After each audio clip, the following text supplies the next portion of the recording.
안녕하세요. 저는 직장 생활을 하고 있는 30대 여성입니다. 결혼한 지 이제 갓 1년 차를 넘겨 아직은 신혼생활을 보내고 있어요. 결혼한 지 얼마 안 됐을 때만 하더라도 늘 바쁜 직장 생활에 새롭게 막는 아내와 며느리라는 역할까지 정신이 하나도 없었어요. 하지만 이제는 어느 정도 자리를 잡고 결혼을 통해 새롭게 만난 인연들과도 어느 정도 익숙해졌습니다.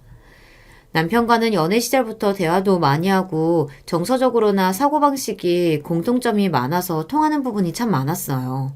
하지만 남편과 이렇듯 제가 잘 통한다고 해서 남편의 식구들인 시댁 식구들까지 잘 통하리라는 법은 없었죠. 아마 결혼하면서 시댁 식구 때문에 곤란을 겪는 많은 분들께선 공감하시겠지만 사실 결혼 아니면 평생 만날 일 없는 사람들이지 않습니까? 운이 좋아서 시댁 식구들 모두와 둥글게 잘 지낼 수 있다면 그보다 더할 나위가 없겠지만 생전 처음 보는 사람들이 갑작스럽게 가족으로 엮이는 건데 그렇게 찰떡같이 잘 맞는 건 대단한 행운이겠죠. 저 역시 그러했습니다. 결혼하고 난 후 생각지도 못하게 크고 작은 사건들을 겪게 되면서 나름대로 우여곡절을 겪어야 했으니까요. 아니, 우리는 동서가 그런 줄은 꿈에도 몰랐지. 그래, 우리가 알았으면 그런 소리 왜 했겠어. 형님들이 아시든 모르시든 간에 저는 똑같은 사람인데 대접이 이렇게나 달라질 줄은 몰랐네요. 아무리 요즘 시대에 조건 따지는 게 당연한 일처럼 받아들여진다고 하지만 그래도 가족으로 엮인 사람들한테까지 대접을 받는 게 달갑지는 않더라고요. 더군다나 사람 조건 따져가며 대하는 태도를 손바닥 뒤집듯 하는 행동은 기가 막히다 못해 다소 한심스럽게까지 느껴졌습니다. 제가 동서들에게 어떤 취급을 당했기에 여러분들께 이런 하소연까지 하게 된 건지 궁금하신가요? 지금부터 저한테 있었던 일들, 사소한 것들까지 낱낱이 다 말씀드릴게요. 남편과는 산악재단 관련 일을 하다 처음으로 만나게 되었어요.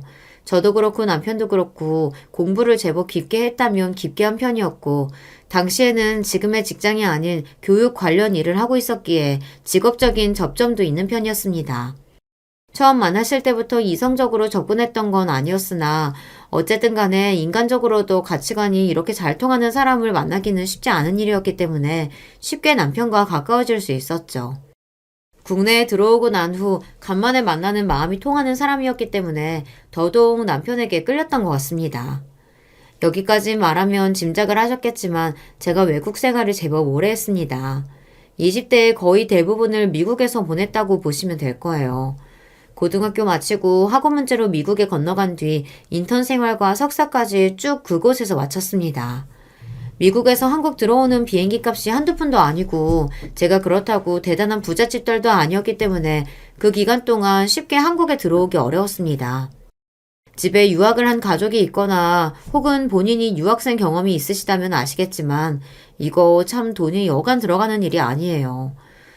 물론 저희 가족들이나 부모님들께서 제 생각해 주신다고 그저 저 잘 되라는 생각으로 제 학비로 들어가는 돈에 아까운 티 한 번 내지 않으셨으나 그렇다고 해서 그걸 받는 제 입장이 편할 수만은 없었어요.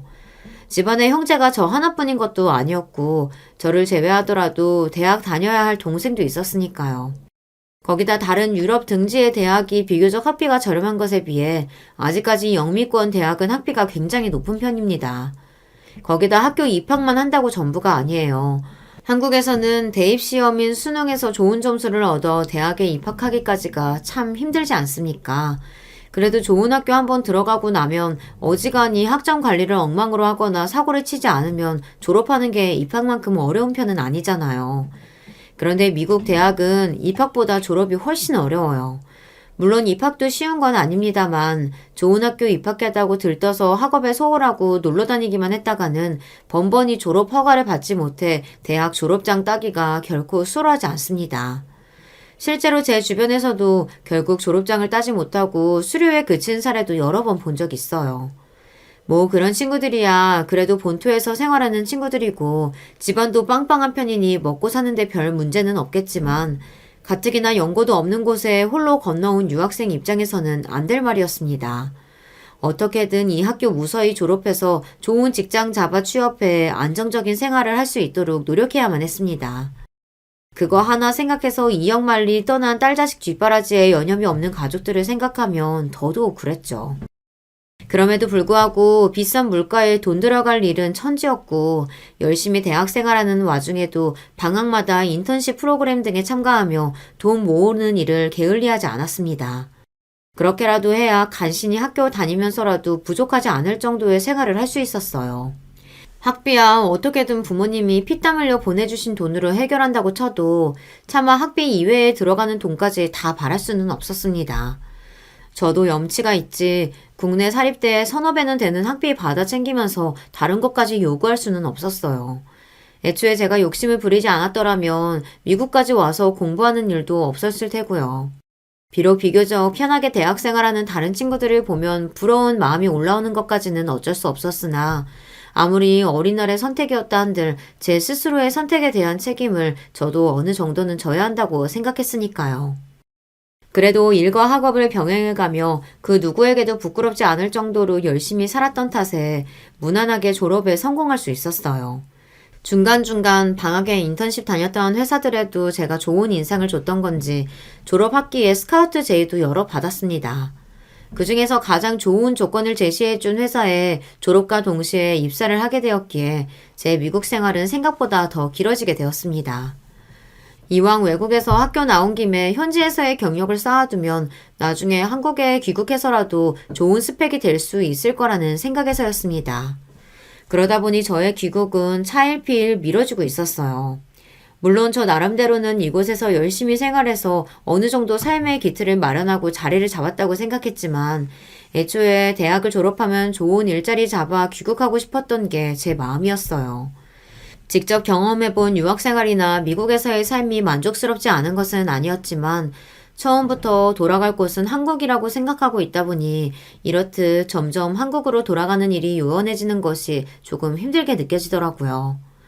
더군다나 제가 대학 생활이라도 좀 널널하게 하며 주위에 정 붙일 만한 사람들도 많이 만들고 그랬다면 또 모르겠으나 대학 생활 내내 그리 치열하게 공부하고 일하느라 몇몇 가까운 동기 한국 유학생들 말고는 마음속 깊이 가까워진 친구가 그리 많지 않은 편이었습니다. 애초에 한국 유학생이라는 사람들도 저와는 사회적 배경이 다른 경우가 대부분이었고 그렇다고 제가 그런 상황을 파악하고 인맥 만들겠다고 들기엔 그 정도의 뛰어난 사회성을 갖춘 사람은 또 아니었고요.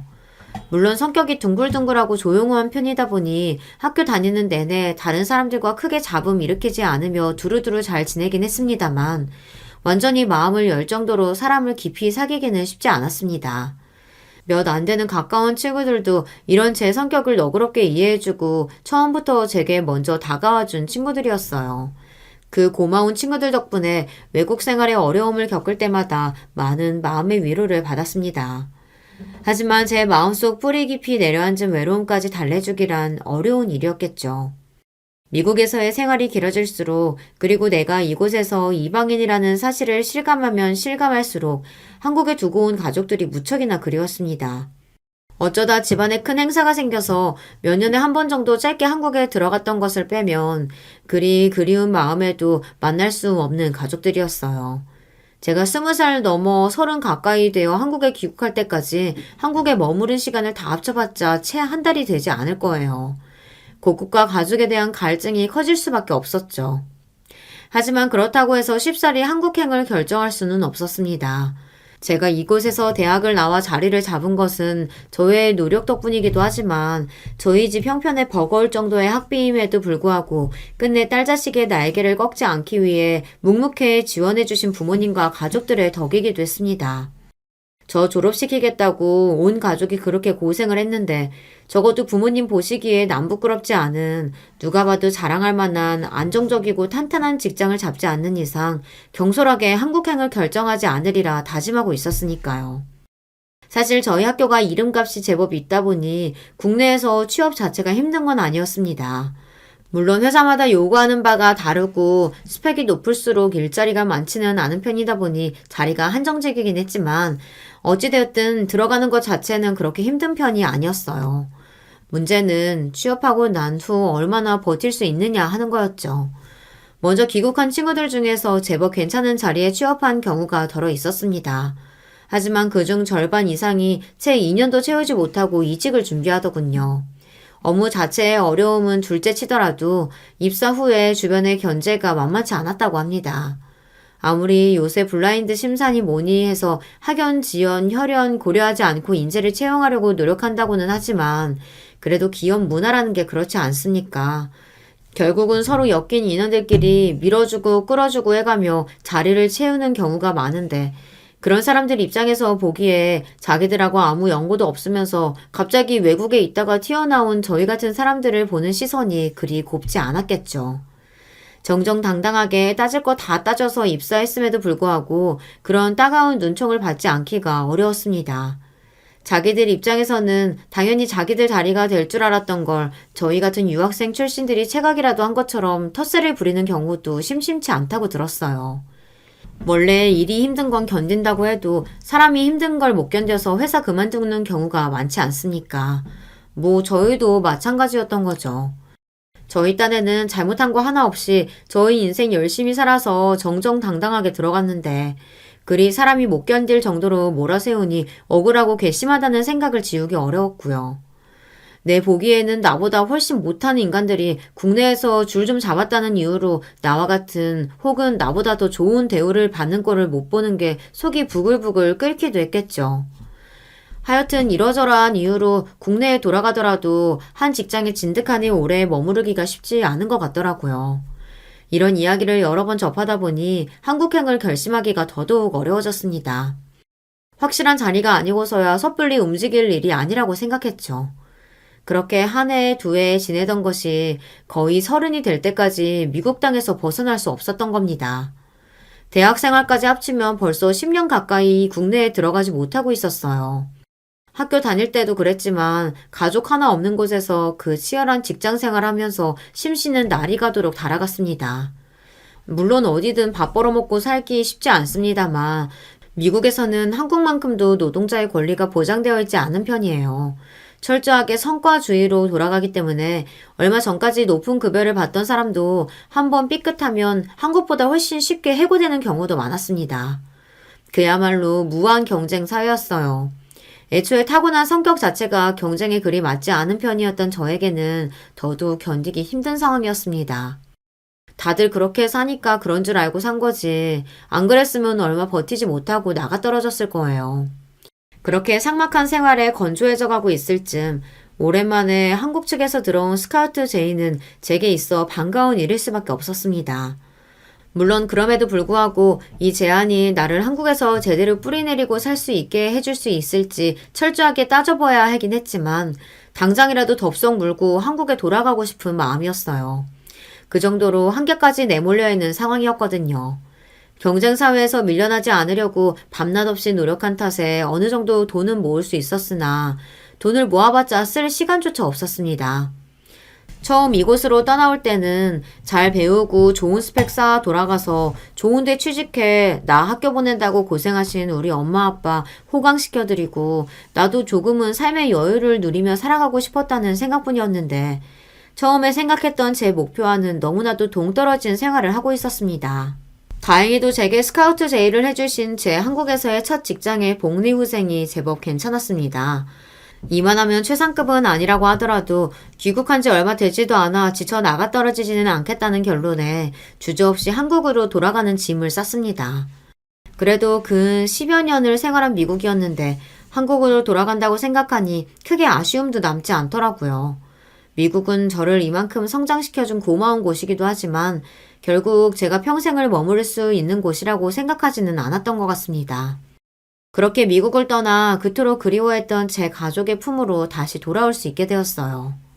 처음 얼마간은 오랜만에 시작하는 한국 생활에 옮겨온 곳에서의 새로운 직장 생활까지 정신이 하나도 없더라고요.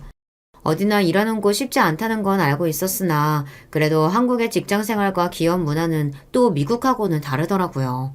미국에서도 그런 생활에 적응하기가 쉽지 않았는데 한국에서는 또 한국대로 적응이 결코 쉽지는 않았습니다. 게다가 미리 들어온 친구들이 경고했듯 이미 학연, 지연 등을 바탕으로 자기들끼리 세력이 나뉘어져 있는 사람들 사이에서 인적 기반 없이 회사에 적응하는 일이 결코 녹록치만은 않았습니다. 한국 사회의 지인 끌어주기가 이렇게 엄청나다는 걸 실감한 순간이기도 했어요. 그래도 사람들이 다들 머리가 돌아가서 대놓고 저 같은 해외 대학 출신들을 배척하지는 못했으나 기회가 될 때마다 본인 출신 학교의 후배들에게 더 기회를 몰아준다는 걸 눈치채기 어렵지 않았습니다. 뭐 사람 심리라는 게 이왕이면 자기 가까운 사람 잘 되기를 바라는 건 맞으니 어쩔 수 없는 부분이라고 생각하면서도 아예 억울한 마음을 내리 누를 수만은 없었죠. 저들 역시 이 안에서 살아남겠다고 노력했겠지만 저 역시 남들 보기 부끄럽지 않을 정도로 노력하면서 쌓아온 세월이었으니까요. 그러던 와중에 남편을 만나게 되어 마음의 위로를 많이 받았어요. 남편 역시 이러다 만난 사람이다 보니 이런 관행을 잘 알고 있었습니다. 국내 유수의 대학을 졸업한 남편은 이런 한국 사회 학연 지원의 혜택의 중심에 있는 사람이었으나 그럼에도 불구하고 본인과 다른 환경에 처한 제 입장을 잘 고려하고 배려해 줄 줄 아는 사람이었습니다. 남편은 서울대학교 출신이에요. 아무래도 국내에서 최고로 손꼽히는 대학 출신이다 보니 어디든 한 자리 한다는 사람들 중에는 꼭 이 학교 출신들이 있었습니다. 저와는 달리 사교성이 좋고 싹싹한 남편이었으니 이런 이점은 더욱 빛을 발했을 거예요. 하지만 그런 점을 알고 있었음에도 불구하고 인맥에 기대려들지 않고 항상 노력을 게을리하지 않으며 자기 힘으로 성취하고자 하는 남편의 진취적인 성격과 마음가짐이 참 돋보였습니다. 그런 남편 곁에서 새로이 시작하는 한국 사회생활에 대한 불안감을 잠재울 수 있었어요. 아마 남편이 없었더라면 한국에 들어와서 적응하는데 훨씬 오랜 시간이 들었을 겁니다. 어쩌면 타국인 미국에서 받았던 것보다 더한 상처를 받을 수도 있었겠죠. 그걸 생각하면 지금도 남편한테는 참 고마운 마음입니다. 오랜 외국 생활로 지친 딸자식에게 저리 위안을 가져다주고 짝싹한 성격으로 당신들에게까지 정겹게 거는 남편을 저희 부모님과 친정 식구들 역시 많이 좋아했어요. 저희 식구들과도 가족처럼 어울리는 남편과 결혼을 결심한 건 어찌 보면 당연한 일이었던 것 같아요. 시부모님 역시 남편처럼 정이 많고 따스한 분이셨어요. 남편은 아들만 셋인 집 막내예요. 시부모님께서는 아들 셋을 다 서울대에 보내신 분들이셨습니다. 그 들어가기 어렵다는 서울대를 아들 셋을 모두 들여보냈으니 주변 사람들의 부러움을 한몸에 받는 분들이셨죠. 일평생을 도대체 자식들 교육을 어떻게 시켰길래 아들 셋을 다 서울대에 보낼 수 있었냐며 비결 좀 알려달라고 성화를 부리는 사람들 때문에 시달리기도 어지간히 시달리신 게 아니셨습니다. 제가 처음 한국에 들어왔을 때 제 출신 학교 때문에 주변에서 말들이 많았거든요. 저에 대해 제대로 알지도 못하고 대화 한번 해본 적도 없으면서 제가 별 노력도 없이 학벌로 쉽게 자리를 따낸 것처럼 뒤에서 안 좋은 소리를 하고 다니는 사람들도 제법 있었습니다. 뭐 그런 게 사내 정치라고 하면 아예 이해 못할 것도 아닙니다만 제 입장에서는 억울한 소리 아니겠습니까? 저 나름대로는 10여 년이 다 돼가도록 타지에서 외롭게 생활하면서 힘겹게 제 커리어를 쌓아 올렸는데 고작 학벌로 쉽게 사는 사람을 취급당했으니 말이에요. 참 희한한 게 제 출신 학교를 들으면 사람들이 저희 집 사정도 모르면서 당연히 저희 집이 부유할 거라고들 생각하시더라고요. 물론 비율로 따지면 주변에 같은 대학 출신 중에 그런 환경에서 자란 사람들이 많기는 했습니다만 그렇다고 저도 그런 집 출신인 건 아니니까요. 그리고 그렇다 한들 그런 친구들도 졸업한다고 매일같이 날밤을 새가며 잠 줄이고 공부에 매달려야만 했죠. 원래 남의 성취라는 게 자기가 겪은 일이 아니다 보니 참 쉽게 느껴지지만 당사자에게는 그게 또 다른 문제 아니겠습니까? 잘 알지도 못하면서 내 노력을 폄하하고 깎아내리려 드는 사람들에게 시달리다 보니 한국 들어오고 나서 아예 저 나온 학교 얘기 꺼내는 것만으로도 피곤해지더라고요. 괜히 안 들어도 될 소리 일일이 대꾸해주는 것도 성가신 일이었고요. 물론 직장에서야 이미 어느 정도 제 배경에 대한 소식이 쫙 퍼져 있으니 이제 와서 그런 소리 하지 않는다고 한들 큰 효과는 없었지만 밖에서 다른 사람 만난 일이 있으면 굳이 제 출신 학교 이야기를 꺼내지는 않았습니다. 처음 시부모님께 인사드렸을 때 제가 미국 생활을 오래 하고 거기서 학교까지 나왔다는 걸 알고 두 분 눈이 호기심으로 반짝였어요. 하지만 이내 제가 귀국한 뒤에 이러한 문제들로 속을 끓였다는 말씀을 드리자 두 분 역시 깊은 공감의 뜻을 비치셨습니다. 내가 주아 씨가 무슨 뜻을 말하는지는 잘 알겠어요. 우리 상훈이도 그렇고 얘 위로 형 둘이 있는 녀석들도 다 서울대를 보내놔서 그런지 이 사람이나 나나 꽤나 배운 사람들이라고 다들 착각하더라고. 사실 둘 다 찢어지게 가난한 집에서 태어나서 고등학교나 겨우 졸업한 얼마 배우지도 못한 사람들인데 말이지. 그런 사람들 앞에서 처음에 고졸이라는 얘기하기가 얼마나 민망하고 부끄럽던지. 우리가 절대로 만만하게 살아온 게 아니고 열심히 살아왔다고 자부하면서도 그렇게 당연하다는 듯이 학벌 얘기 꺼내는 데서는 사람이 어쩔 수 없이 작아지더라고. 좋은 학교 간 것도 저들이 알아서 해준 덕에 그런 거지. 우리야 그저 하루하루 열심히 살면서 성실하게 지낸 것밖에 달리 한 것도 없거든. 시부모님 두 분은 장사로 집안을 일으키신 분들이셨습니다. 사람이 사는 길에 대학만 있는 것도 아니고 그저 다른 이들에게 죄짓지 않고 부끄럽지 않게 살면서 본인 노력으로 일군 것들은 모두 자랑스럽게 생각해야 마땅하다고 저는 생각하고 있으나 사실 세상 돌아가는 게 꼭 그렇지만은 않지 않습니까? 사람이 지식이 많다고 해서 꼭 지혜로운 법도 아니고 학벌이 좋다고 해서 인격적으로 훌륭하다고 보장받는 것도 아닌데 아무래도 그런 사람들을 사회적으로 더 취급해주는 게 맞긴 하니까요. 조금 결이 다르기는 하지만 학벌 얘기 꺼내는 걸 불편해한다는 점에서는 시부모님과 제 가치관이 일치하는 편이었습니다. 어딜 가든 남말하기 좋아하는 사람들이야 늘 있는 법이지. 이런 얘기가 불편하게 여겨질 수도 있어. 특히나 주아양은 귀국하고 나서 학벌 문제로 시달리는 일이 많았으니 우리랑 경우는 다르다고 해도 그 마음이 이해가지 않는 건 아니네요. 참, 이럴 때는 많이 배운 사람들도 좋은 면만 있는 건 아니구먼. 그래서 굳이 꼭 필요한 경우가 아니면 제 학벌에 대한 이야기를 가급적이면 일부러 꺼내지 말아주십사 하는 제 부탁을 흔쾌히 들어주신 시부모님이셨습니다. 사실 유학파 며느리 보면 시부모님 입장에서는 주위 지인들에게 자랑하고 싶으실 법도 한데 이런 부분까지 저를 배려해 주시는 모습 역시 남편이 저런 부모님을 닮아서 성정이 저런 거구나 하고 생각하게 되더라고요. 어떻게 되었든 간에 저한테는 감사한 일이었죠. 그게 칭찬에서 비롯되었건 시기에서 비롯되었건 제 학벌에 대한 얘기가 나올 때마다 어색한 미소로 처음 보는 사람들을 응대하는 일은 피로도가 높은 일이었으니까 말입니다. 그래서 따로 시부모님만 먼저 뵙고 난 후 나머지 시댁 식구들 만났을 때 굳이 제 학교 이야기가 더 나오지는 않았습니다.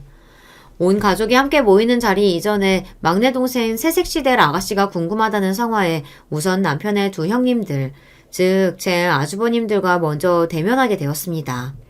처음 만나는 사이끼리 하는 일이나 서로의 집안 이야기 등을 나누다 자연스럽게 학교 이야기도 나오게 되었습니다. 아무래도 삼형제 모두 서울대를 나왔다 보니 이야기하는 도중에 본인들 모교 이야기가 자연스럽게 나오더라고요. 일부러 국내 최고 대학에 나왔다고 티를 내거나 하는 것이 아니라 그 형제들 사이에서는 당연한 일이다 보니 나온 이야기라는 걸 눈치챌 수 있었어요. 저야 뭐 국내 대학 사정은 잘 모르니까 잠자코 있었죠. 학교 얘기에 제가 조용해진 걸 눈치챈 큰 아주버님께서 아차 싶었는지 제게 사과의 말씀을 전하셨습니다. 아이고, 세 사람 불러놓고 나서 너무 우리끼리만 얘기했네. 미안해요. 이렇게 남자들이 배려심이 없어. 내가 내 얘기 아니라고 너무 입 다물고 있었던 게 오히려 아주버님들을 불편하게 했나 싶어 저는 그저 괜찮다고 손사래를 치며 이렇게 이야기했습니다. 아니에요. 그냥 제가 국내 대학 사정은 잘 몰라서요. 하시는 말씀 재밌게 잘 듣고 있어요. 제 말을 어떻게 받아들이셨는진 몰라도 그게 제게 그리 편치 않은 주제라고 생각하셨는지 금세 화자를 바꾼 아주버님들이었습니다. 두 분 모두 말재주가 뛰어나신 편이라 시간 가는 줄 모르고 즐거운 자리였어요. 남편 형제 되는 분들 처음 만난 자리라고 다소 긴장을 하고 있었는데 일이 편안하게 만들어주시는 걸 보면 앞으로 결혼해서도 잘 지낼 수 있을 것 같아 한시름 놓였습니다. 두 분은 벌써 결혼해서 가정을 꾸리고 계셨어요. 큰형님이야 남편과는 나이 터울이 조금 있는 편이라 결혼해서 초등학생 아들을 두고 계셨고 작은형님은 나이에 비해서 조금 일찍 결혼하신 편이라서 큰형님네와 동갑인 딸아이를 키우고 계셨습니다. 다음에 우리 처랑 아이들도 다 같이 한번 봅시다. 우리 가족 된 거 정말 환영해요. 네, 감사해요. 아직 형님 되실 손윗동서 두 분은 만나뵙지 못했지만 남편 되시는 분들이 절이 싹싹하고 밝으신데 형님 되실 분들과도 잘 지낼 수 있지 않을까 하고 기대가 되었습니다. 그래서 처음 만났을 때 생각보다 대면대면한 손윗동서들 태도가 조금 당황스럽게 느껴졌어요. 물론 그 자리에 저 혼자만 낯선 사람인 입장이다 보니 제가 그걸 더 예민하게 알아차렸을지는 모르겠지만 식사 내내 저와 다른 식구들이 하는 이야기를 그저 듣기만 하고 묵묵히 밥만 먹는 모습에 저도 모르게 좀 뻘쭘해지더라고요. 더군다나 그날의 주인공 격인 제 쪽으로는 눈길도 한번 제대로 안 줬으니 제 입장에서는 그 두 사람이 저를 그다지 반가워하지 않는다는 걸 알아차리는 게 어렵지 않았습니다. 형님들이 제게 왜 그런 태도를 보였는지 그 이유를 알게 된 것은 결혼 이후였어요. 결혼 전까지는 사실 형님들과 크게 마주칠 일이 없었고 남편이나 저나 둘 다 직장 생활하면서 결혼 준비까지 하느라 워낙 바빴기 때문에 시간 빼기가 더더욱 어려웠습니다. 게다가 결혼과 관련된 준비하는 일들은 양가 부모님 도움을 많이 받았기 때문에 시간이 난다고 하더라도 양가 부모님들 뵙는데 더 많은 시간을 할애하게 되었어요. 결혼하고 나서도 얼마간은 신혼생활에 적응하느라 형님들까지 신경 쓸 정신이 없었죠. 어느 정도 생활에 적응이 되고 난 후에야 대충의 상황 돌아가는 꼴을 파악할 수 있게 되었습니다.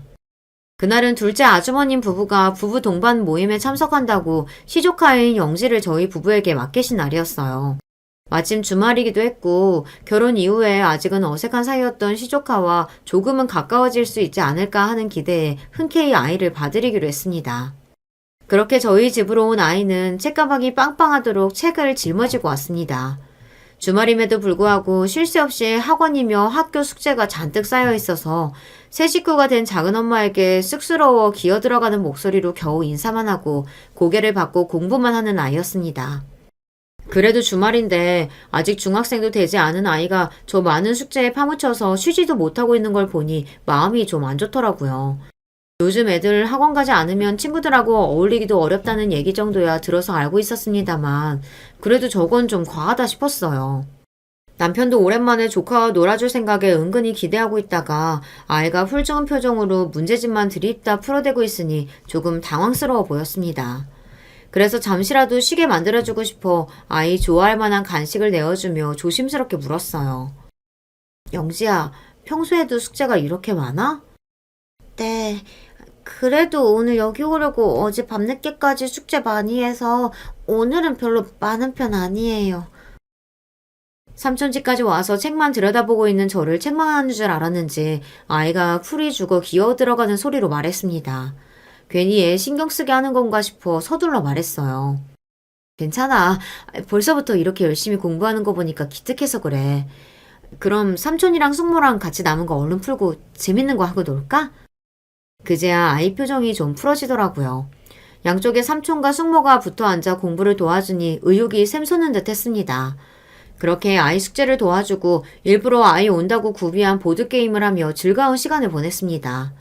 둘째 아주버님 부부가 아이가 저녁 먹고 한참 놀다 지쳐 잠이 든 무렵에야 아이를 데리러 오셨어요. 아주버님께서는 기분이 좋아 한잔 하셨는지 웃는 낯이 벌겋게 익어 계셨고 운전해야 해서 술을 드시지 않은 둘째 동서가 아이를 챙기셨습니다. 우리 애 봐주느라 고생했네. 아니에요. 저희도 영주랑 즐거운 시간 보내서 재밌었어요. 아이가 숙제가 많아서 많이 놀아주지 못해서 그게 오히려 아쉬운걸요. 그 말은 진심이기도 했지만 저도 모르게 아이 합숙력이 지나치게 많다는 생각에 튀어나온 말이었던 것도 같습니다. 제 말에 살짝 이마에 미간을 찌푸린 둘째 동서가 언제 그랬냐는 듯 표정을 지우고 아이를 데리고 가셨습니다. 그리고 얼마 지나지 않아 시어머니 생신이랑 온 시댁 식구들이 모두 모였습니다. 좋은 날이니만큼 서로 기분 좋은 대화가 오가며 맛있는 음식 먹고 서로의 근황을 주고받았어요. 저 역시 얼마 전 만났던 시조카 영지의 안부를 챙겼습니다. 영지는 그날도 제 몸뚱이만한 책가방에 책이며 문제집을 잔뜩 싸들고 왔더라고요. 저도 모르게 아이가 안쓰럽다는 생각이 들었습니다. 괜히 한번 무거운 가방 드느라 고단했을 아이 어깨를 토닥여주며 제가 말을 붙였어요. 영지야, 오늘도 책을 많이 들고 왔네. 내일까지 해야 할 숙제가 있어서요. 우리 영지가 고생이 많네. 이렇게 열심히 노력해서 영지가 공부를 잘하나 보다. 제 칭찬에 쑥스러웠는지 아이 얼굴이 발그레해졌습니다. 그래도 아직 어린아이인데 놀 때는 좀 놀았으면 싶었어요.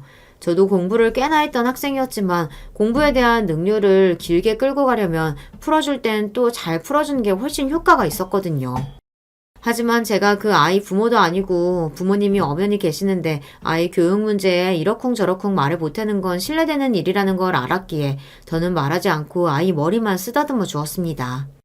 후식 내온다고 잠시 주방으로 들어가는 길에 둘째 동서도 제 뒤를 따라오셨어요. 그러더니 저를 보고 대뜸 이러시더라고요. 동서, 우리 예뻐해주는 건 고마운데 그래도 아이 앞에서 그런 식으로 말은 좀 안 했으면 좋겠어. 네? 아까 내가 아이한테 무슨 말실수라도 했나 싶어 제가 했던 말을 곱씹어 보았습니다. 그런데 딱히 뭐가 잘못됐는지 잘 모르겠더라고요. 혹시 내가 아이에게 실수될 만한 말을 했나 싶어 다시 되물었습니다. 형님, 혹시 제가 실수한 게 있을까요? 알려주시면 다음부터는 조심할 테니까 말씀 좀 해주세요. 아니, 학생이 공부하는 게 당연한 일이지. 그걸 가지고 고생스럽다고 하는 건 좀 아니지 않아? 우리의 학습량이 그렇게 많은 편도 아니야. 요새 애들은 다 저만큼은 한다고. 그런데 괜히 동서가 이상한 바람 불어넣어서 애 허튼 생각이라도 할까 봐서 그래.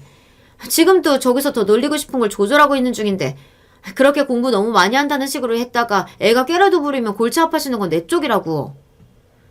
제 딴에는 아이가 너무 어린 나이부터 공부한다고 애를 너무 먹는 것 같아서 한 소리였는데 아이 공부 스케줄 관리하는 엄마 입장에서는 자기 일도 아닌 문제에 괜히 입댄 것처럼 느껴질 수도 있다는 생각이 들더라고요.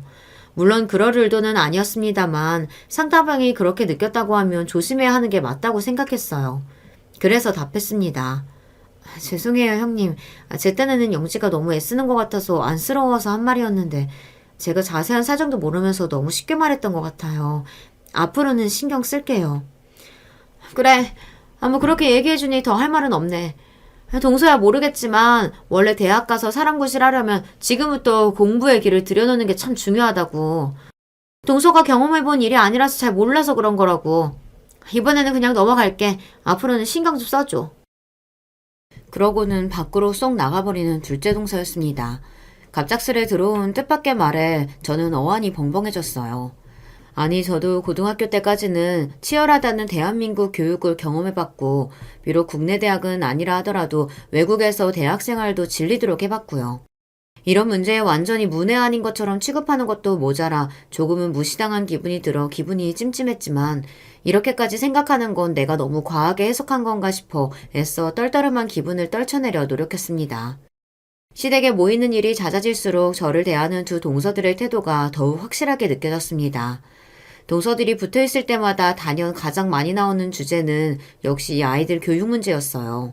제가 결혼한 지도 얼마 안 되었고 아이도 없다 보니 두 분이 말씀하실 때 멀뚱하게 듣고 있는 것 말고는 딱히 할 말도 없었습니다. 애초에 그 둘이 지내온 시간이 저보다 훨씬 길었고 공통적인 관심사도 없이 아이들 교육 문제만 나오는데 화제에 끼어들기가 쉽지 않았죠.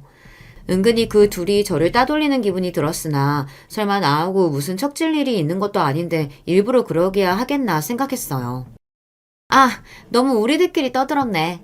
아무래도 우리가 엄마다 보니 이런 데 관심이 갈 수밖에 없더라고. 동서도 이해하지? 아, 그럼요. 아이들 문제만큼 중요한 게 또 있나요. 그래. 자기 듣기에는 뭔 소린가 싶겠지만 그래도 동서도 들어둬서 나쁠 건 없을 거야. 지금껏 동서야 대학을 다녀본 것도 아니고 무슨 소린가 싶겠지만 우리 도련님하고 결혼한 이상 애가 생기면 당연히 대학을 보내야 할 거 아냐. 그때 되면 우리한테 이렇게 기동령으로나마 들어둔 걸 감사하게 될걸? 저를 대학 문턱도 밟아오지 못한 사람 취급하는 말에 어리둥절해졌습니다. 그러면서 제게 대단한 은혜라도 베푼 것처럼 구는 두 손윗동서를 보니 그제야 저 둘이 제게 거리를 두는 이유를 깨달을 수 있었어요. 눈치 없이 저 두 사람이 몇 번 만나보지도 않은 새 식구인 저에게 낯을 가리고 있는 게 아닌가 싶었는데 애초에 본인들과는 어울릴 수 없는 보이지 않는 선을 긋고 저를 대한 거였더라고요. 두 동서들은 아주버님들과 캠퍼스 커플 출신으로 둘 모두 서울대 출신이었습니다. 한눈에 보기에도 좋은 대학 나왔다는 자부심이 상당해 보였죠. 도대체 저 두 사람이 어쩌다 저를 대학은 구경도 해보지 못한 고졸 출신이라고 오해하고 있는지는 둘째 치더라도 대학 안 나왔다고 생각한 것만으로 사람을 이렇게 은근히 무시하고 깔보다니 실망스러움을 감추기 어려웠습니다. 집으로 돌아오는 길에 남편에게 대충 그날에 있었던 일을 설명했더니 남편 표정도 황당하게 짝이 없더라고요. 그런 남편에게 제가 말했습니다. 아무래도 아주버님들 처음 뵀을 때 내가 국내 대학 사정 잘 모른다고 한 걸 대학 안 나와서 그렇다고 착각하신 것 같아. 아니, 그걸 착각하고 말고를 떠나서 그렇다고 당신이 고졸인 줄 알았다고? 내가 고졸이라고 생각했다는 거는 나 아무렇지도 않아. 대학 나온 사람만 사람인 것도 아니고. 당장 어머님, 아버님도 대학 안 나오셔도 저렇게 자식 셋 훌륭하게 키워내시고 번듯하게 지내시는데 그게 뭐가 그렇게 중요하겠어. 내가 황당한 건 내가 대학 안 나온 줄 알고 고졸 출신인 줄 아니까 꼭 사람을 자기들 밑으로 보고 행동하는 게 어이가 없어서 하는 소리야.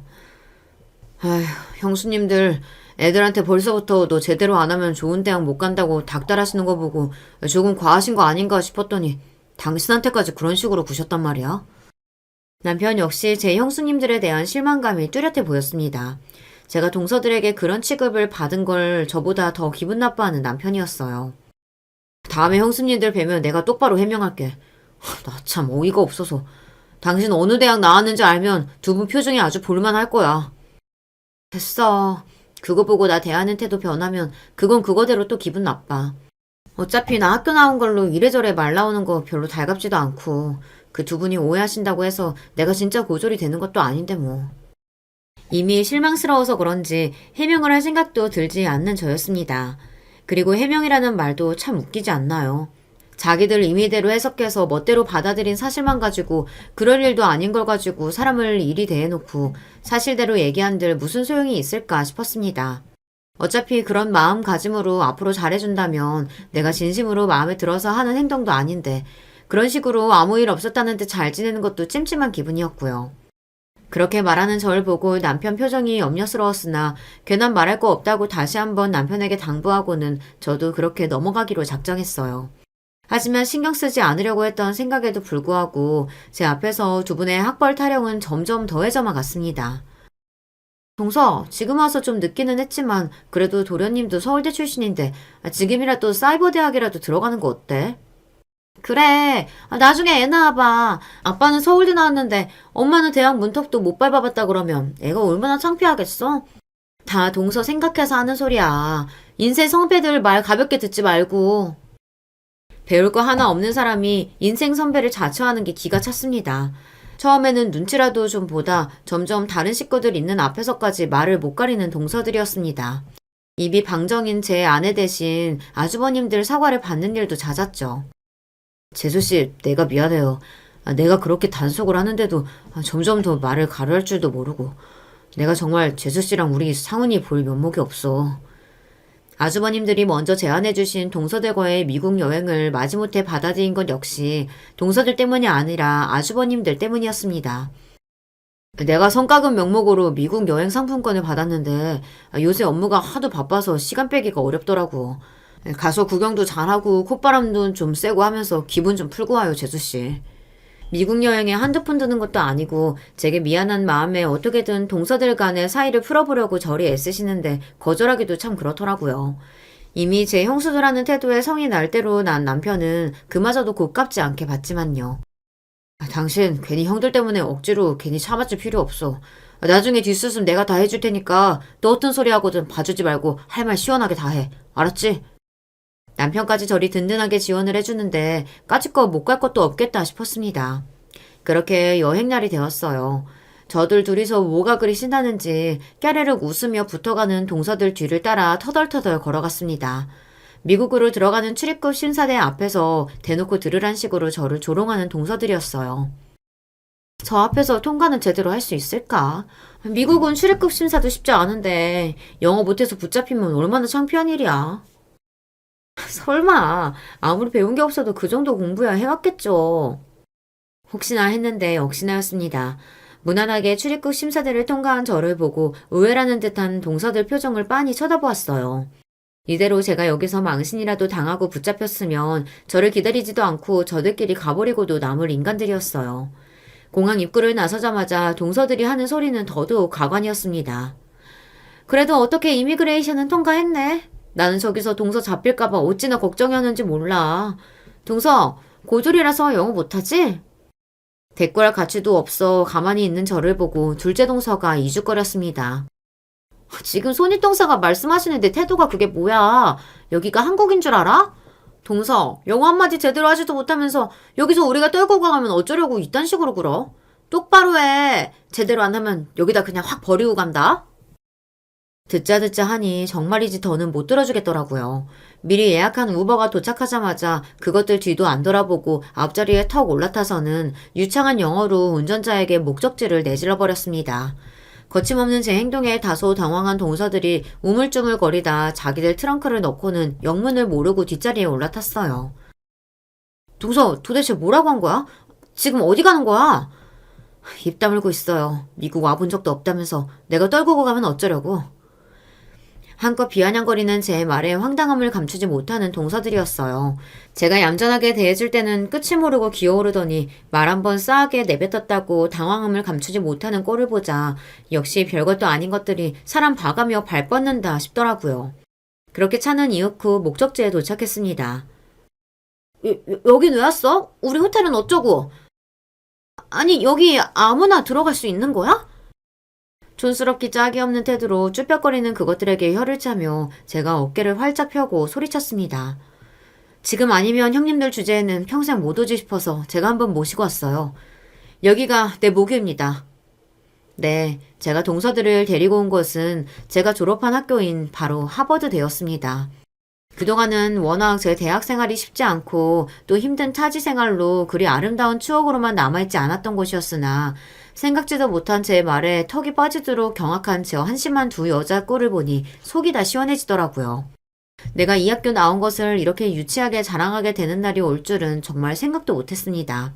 하물며 그게 저것들 때문이라니 스스로도 조금 창피하다는 생각이 들었지만 제 말을 듣자마자 사색이 되어버린 저 두 여자를 보니 저 사람들 수준에는 이 정도 얕은 행동이 딱 먹혀 들어갔다는 걸 곧장 알 수 있었죠. 하버드라니 동서 고졸 아니었어? 내가 내 입으로 대학 안 나왔단 소리 한 적이 한 번이라도 있나요? 내가 진짜 고졸 같아요? 아니 말을 안 하는데 우리가 어떻게 알아? 말을 안 하면 뭐여? 설마 내가 진짜 고졸이라도 대학 안 나왔다고 사람을 그런 식으로 대하는 게 뭐 잘했다는 소리예요? 대놓고 동서들을 무시하는 제 말에 동서들의 얼굴이 시뻘겋게 달아올랐습니다. 동서들을 하찮다는 듯 쳐다보며 제가 말했어요. 뭐예요? 어른 안 쫓아오면 버리고 갈 거예요. 그렇게 그 둘을 끌고 학교 구석구석을 제 집 앞마당처럼 누비며 그 시간을 한껏 즐겼습니다. 비록 졸업생이긴 하지만 하버드 출신이라고 외부인 출입이 금지된 곳에도 들어갈 수 있더라고요. 그런 곳에는 입구에 두 동서들을 내버려두고 그냥 저 혼자 당당하게 들어갔어요. 순간 학교 다닐 적 추억들이 새록새록 떠올랐습니다. 동시에 입구에서 저를 따라 들어오지도 못하고 지나다니는 사람들 눈치만 보고 있는 두 동서꼴을 보자니 스스로 유치하다고 생각하면서도 속이 뻥 뚫리는 기분만은 어쩔 수 없었습니다. 그렇게 여행 첫날 하루를 통으로 하버드 대학교에서 보냈어요. 자존심은 자존심대로 상하고 몸은 몸대로 지친 동서들 표정이 벌레 씹은 것만도 못했습니다. 그런 동서들을 보고 제가 말했어요. 이제 그만 찢어져서 다니죠. 난 여기 지인들도 있고 만날 사람들도 많은데 굳이 같이 다닐 필요가 있어요? 아니 여기까지 데려와 놓고 우리 보고 어쩌라고. 왜? 영어 못해요? 내가 버리고 가면 혼자서 숙소도 못 찾아가요? 참나 어디서 서울대 나왔다고 하기 민망스럽네요. 금방이라도 창피해서 눈물을 터뜨릴 것 같은 표정에 좀 더 놀려주고 싶었지만 조금이라도 더 나은 내가 참자 싶었어요.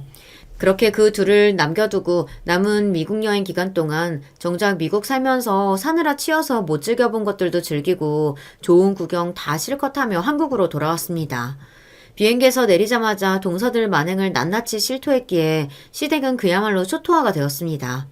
화해하라고 큰돈 들여 미국까지 보내놨더니 인간 이하의 치졸한 짓거리를 벌인 것도 모자라 하버드 출신 동서에게 망신이란 망신을 있는 대로 당한 제 마누라들을 보고 아주버님들도 기어이 화가 폭발하셨어요.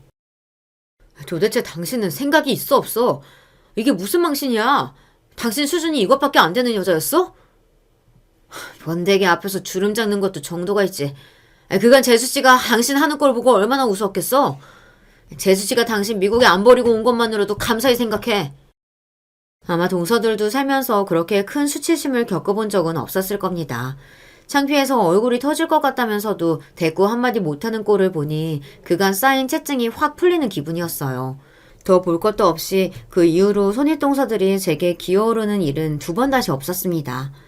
기어오르기는커녕 어쩌다 대학 얘기만 나와도 제 눈을 피하는 꼴은 좀 불쌍할 지경이더라고요.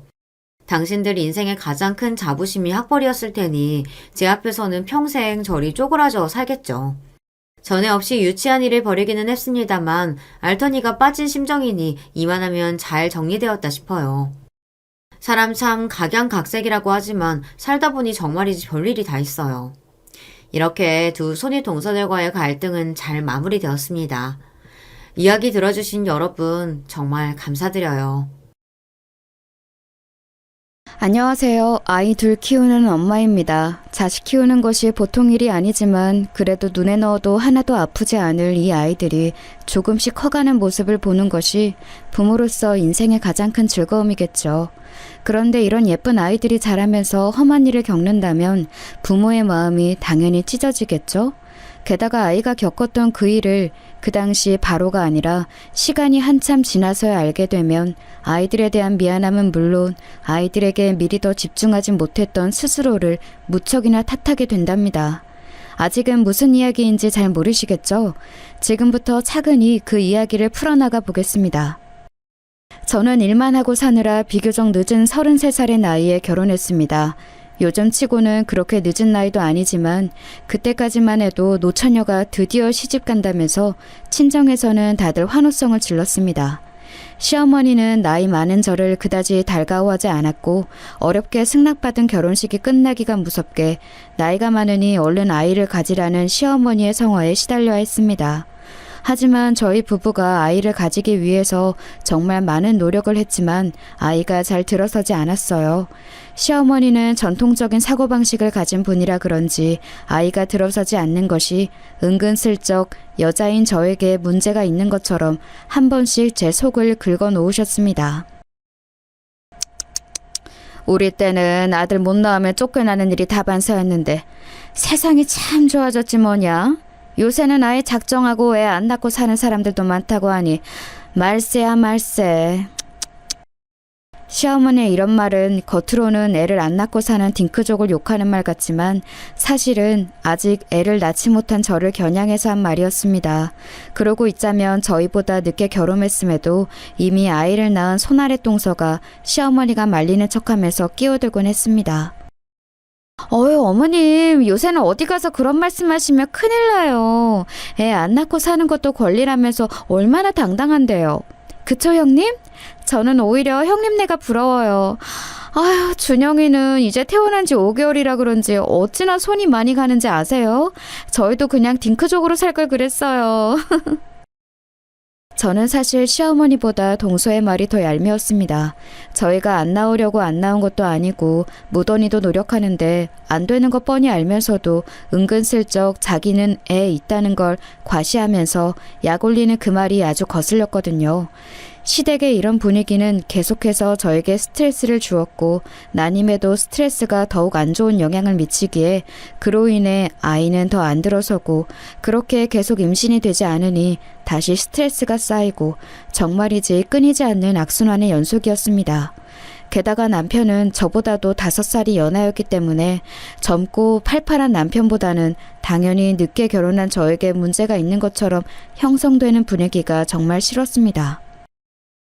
형님은 그래도 한창 팔팔한 연하 남편이랑 오붓하게 둘이서만 결혼 생활 즐기시니까 얼마나 좋아요. 노산이라고 너무 스트레스 받지 마시고 지금을 즐기세요. 어차피 그 나이에 아기 낳다가 잘못될 수도 있는데 차라리 잘 된 거 아니겠어요? 청취자 여러분도 느껴지시나요? 잘 들어보면 저를 위로하는 말이 아니라 저를 매기는 말이라는 것을요. 네, 사실 오늘 사연에서 가장 중요한 등장인물은 동서라고 해도 과언이 아닙니다. 자식 얘기를 할 것처럼 이야기를 시작하더니 뜬금없이 웬 동서가 가장 중요한 등장인물이냐고요? 이제부터 그 이야기가 어떻게 연결되는지 잘 한번 들어보세요. 동서라는 인간에 대해서 이야기하려면 먼저 서방님 이야기를 해야 해요. 그 전에 동서가 낳고서는 기고만장한 그 금쪽 같은 아예요? 일단은 서방님이랑 속도 위반으로 생긴 아이라 뭐가 그렇게 당당한지 웃기지도 않고요. 그래요. 요새 뭐 속도 위반은 흉도 아니라지만 동서의 평소의 행실을 알면 여러분 모두 그럴 만한 인간이구나 하고 고개를 끄덕이게 되실 겁니다. 일단 말썽꾸러기 도련님 이야기 먼저 하겠습니다. 왜 말썽꾸러기인지는 듣다 보면 알게 되실 거예요. 전문 댄서였던 도련님은 그동안 저희 부부 집에 얹혀 살면서 허구한 날 새벽 늦게 들어오기 일쑤고 저희가 제발 집이 좁고 새벽에 시끄러우니 누구 좀 데려오지 말라고 해도 쉬지 않고 여자를 데려왔습니다. 당연히 데려올 때마다 여자는 바뀌어 있었고요. 들어오자마자 자기 방문을 닫고 들어가서는 데려온 여자랑 무얼 하는지 알 수는 없지만 저는 항상 도련님이 알 수 없는 여자를 데려온 그 다음 날이 제일 싫었습니다.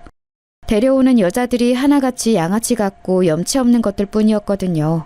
한 번은 이런 일도 있었습니다. 다음날 아침에 제가 빨래를 하려고 빨래통을 뒤적이고 있었는데 갑자기 빨래통에 여자 속옷을 누가 툭 던지면서 언니 이것도 좀 빨아줘요 하는 거예요.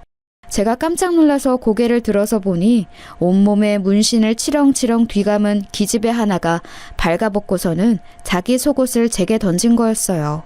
그러더니 룰루랄라 콧노래를 부르면서 화장실로 가서는 1시간이 넘게 샤워를 하지 않겠어요? 그러고 있자니 도련님이 뒤늦게 끙 기지개를 켜고 일어나서는 형수님 밥 좀 줘요 하면서 하품을 쩍 하고 배를 북북 긁으면서 식탁에 기어나와 앉는 것이었습니다. 도련님의 뻔뻔한 태도야 맨날 보던 것이지만 데려오는 여자들도 어쩜 그렇게 개념이 없는지 한숨밖에 안 나왔습니다. 또 하나 이야기해볼까요? 여느 때처럼 새벽녘에 귀가한 도련님과 도련님이 데려온 또 다른 여자가 휩쓸고 간 자리를 오전에 청소하던 중이었습니다. 도련님의 방 안에는 소주병과 맥주캔, 널브러진 과자 봉지들로 난장판이었습니다.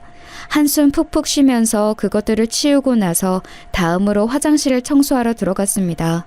변기 뚜껑이 닫혀있길래 뚜껑을 열었더니 변기 물이 거의 끝까지 차올라서 흘러넘칠 듯 찰랑거리고 있는 게 아니겠어요? 변기가 막혔구나 하고 뚜러뻥으로 열심히 눌러보았지만 좀처럼 뚫리지를 않았습니다. 그 와중에 꽉 찬 변기물이 움직이면서 바닥에 떨어져서 튀는데 정말 불쾌하기 짝이 없었습니다. 도저히 안 되겠다 싶어서 고무장갑을 끼고 변기 구멍에 손을 넣어봤더니 무언가 큰 덩어리가 하나 잡히더군요. 낑낑거리면서 그것을 겨우 빼고 보니 세상에 피 묻은 생리대지 뭐예요? 제가 생리대를 거기다 버릴 일은 없으니 누구겠어요? 다름 아닌 어젯밤 도련님이 데려온 기집애가 한 짓이겠지요. 데려오는 여자들만 달랐을 뿐 그 여자들의 무례함과 도련님의 뻔뻔함은 항상 이런 식으로 비슷하게 반복되었고 주중에는 지방에서 일을 하느라 자리를 비우는 남편 때문에 도련님의 이런 행동은 통제가 되질 않았습니다. 제가 무슨 식모도 아니고 청소부도 아니고 도를 넘는 도련님과 도련님이 데려오는 기집애들의 태도에 저는 너무 열이 받아서 남편한테 네 동생 좀 어떻게 하라고 불만을 터뜨렸습니다. 나 더 이상 네 동생이란 인간이랑 같이 못 사니까 당장 내쫓아. 아니 여보 또 왜 그래? 준영이가 또 말썽 부렸구나. 그치? 다 알면서 뭘 물어? 도련님도 도련님인데 그 맨날 데리고 오는 기집애들이 개념을 어찌나 밥 말아먹었는지 당신도 보면 나랑 똑같은 생각했을 거야. 아이고 여보가 좀 이해해줘. 아버지 여의고 아들처럼 키운 동생이야. 내가 안 돌보면 누가 돌보겠어. 그 자식 장가 갈 때까지만이라도 우리가 조금만 참자. 응? 우리? 당신은 평일에 지방에 가 있으니까 결국 당신 동생 더러운 뒤치다거리는 내가 다 하잖아. 그래놓고 우리? 왜 나만 이 짐을 다 짊어져야 하는 건데? 미안해 여보. 내가 미안해. 조만간 내가 서울에 새로 일자리 구하니까 그렇게 되면 그 자식도 마음대로 못 굴 거야. 조금만 참아줘 제발. 그리고 결혼을 하기는 한데 장가를 가긴 가는 거냐고. 저렇게 지 맘대로 사는 인간이 결혼하는 걸 본 적이 없어 내가. 알았어. 준혁이가 결혼을 하든 안 하든 내년부터는 나가서 살라고 얘기해 볼 테니까 그만 화 풀어. 내년부터는 도련님을 내보내겠다는 말에 간신히 화가 누그러들어 그날의 대화는 마무리가 되었습니다만 의외로 그런 도련님이 저희 집에서 나가는 날은 예상보다 빨리 찾아왔습니다. 어느 날인가 불쑥 결혼을 하겠다고 하면서 저희 부부에게 새색시를 소개하고 싶다고 했습니다.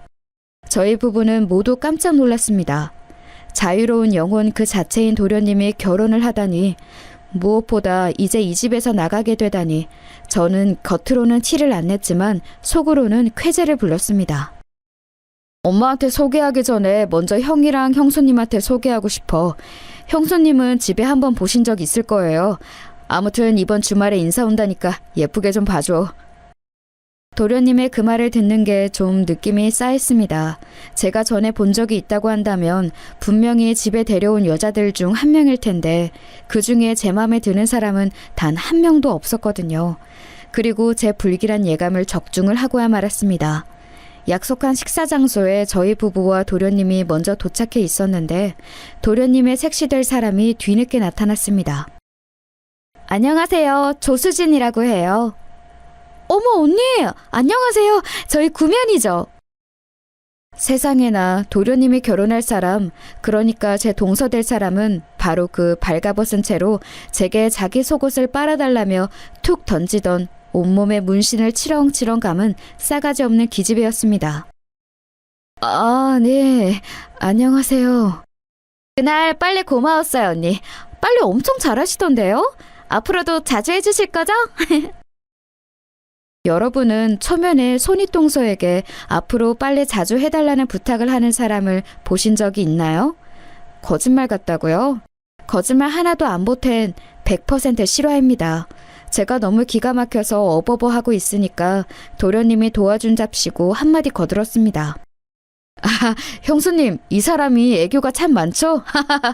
아닌 게 아니라 이 사람이 홀몸이 아니라서 그래요. 그러니까 이런 장난은 너그럽게 넘어가 주세요. 홀몸이 아니라고? 그러면 지금 제주씨 될 사람이 임신을 했다는 거야, 지금? 응, 형. 내가 왜 결혼을 결심했겠어. 아기 아니었으면 나는 평생 결혼 안 했을 거야. 근데 운명이란 게 있나 봐. 이렇게 수진이가 내 아기를 임신하게 될 줄 누가 알았겠어. 내가 이제 아빠가 된다고, 형. 도련님은 싱글벙글 신나서 임신 사실을 얘기했습니다. 하지만 저는 도련님의 평소 행실과 동서될 사람의 안 좋은 첫인상 때문에 두 사람의 혼전 임신이 좋게만 보이지는 않았습니다. 하지만 어쨌거나 새로운 생명의 탄생이 예견되어 있었기에 두 사람의 결혼식은 급속도로 진행되었고 그렇게 얼마 지나지 않아 아기가 태어나게 되면서 형인 저희 부부보다 동생네 부부가 먼저 아이를 가지게 되었습니다. 그리고 그것은 결혼하고서도 아기를 오랫동안 가지지 못하는 제게 큰 자격지심으로 작용하게 되었습니다. 서두에 말씀드린 것처럼 시어머니의 잔소리와 동서의 비아냥거림을 동시에 견뎌야 했으니까요.